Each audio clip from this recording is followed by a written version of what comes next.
আসসালামু আলাইকুম। আজ আপনাদের জানাতে যাচ্ছি মুক্তিযুদ্ধের অনন্য এক ইতিহাস, বংশীতলার যুদ্ধ। বাংলাদেশের প্রথম জনযুদ্ধ হয়েছিল কুষ্টিয়া জেলায়। তেমনি এক যুদ্ধ বংশীতলার যুদ্ধ, যা হয়েছিল সেপ্টেম্বরের 5 তারিখে। কুষ্টিয়া শহরের অদূরবর্তী দুর্বাচারা গ্রামে জিয়াউল বাড়ি নোমানের নেতৃত্বে বিএলএফ এর একটি দল ছিল। তাদের পৃথক ক্যাম্প ছিল।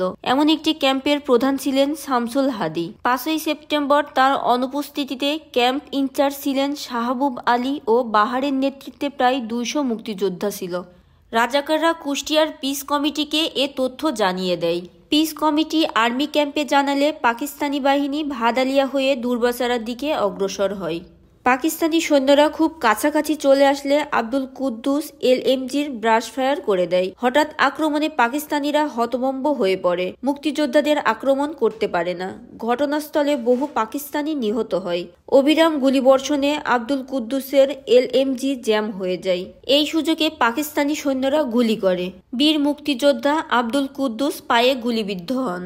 এই যুদ্ধে 80 জন পাকিস্তানি সৈন্য ও কয়েকজন অফিসার নিহত হয়। অন্যদিকে 11 জন মুক্তিযোদ্ধা শহীদ হন। বংশীতলার যুদ্ধে 11 জন শহীদরা হলেন শহীদ মুক্তিযোদ্ধা তাজুল ইসলাম, শহীদ মুক্তিযোদ্ধা খোরশেদ আলম, শহীদ মুক্তিযোদ্ধা শেখ দিদার আলী, শহীদ মুক্তিযোদ্ধা ইয়াকুব আলী শেখ, শহীদ মুক্তিযোদ্ধা গোলাম মোস্তফা রাজ্জাক, শহীদ মুক্তিযোদ্ধা আবু দাউদ, শহীদ মুক্তিযোদ্ধা সাদ আলী মোল্লা, শহীদ মুক্তিযোদ্ধা আব্দুল মান্নান, শহীদ মুক্তিযোদ্ধা মুবারক মোল্লা এবং শহীদ মুক্তিযোদ্ধা দিন মোহাম্মদ। বংশীতলার শহীদদের দুর্বাচারা বাজার সংলগ্ন নদীর তীরে দাফন করা হয়। শুধু শহীদ দিন মোহাম্মদকে কমলাপুরে কবরস্থ করা হয়। স্বাধীনতার 53 বছর অতিবাহিত হলেও 11 জন শহীদ পরিবারের খোঁজ রাখেনি কেউ। নামমাত্র ভাতা আর বিজয় দিবসে কিছু উপঢৌকন ছাড়া কিছুই পাননি তারা। নানানভাবে ইতিহাস বিকৃতি হয়েছে এ যুদ্ধে শহীদদের নিয়ে। যুদ্ধের পরের দিন বংশীতলা থেকে উদ্ধারকৃত শহীদ মেজবার আলীর লাশ এবং দাফনকৃত কবরের জায়গা দখল নিয়ে হয়েছে নানা নাটকীয়তা।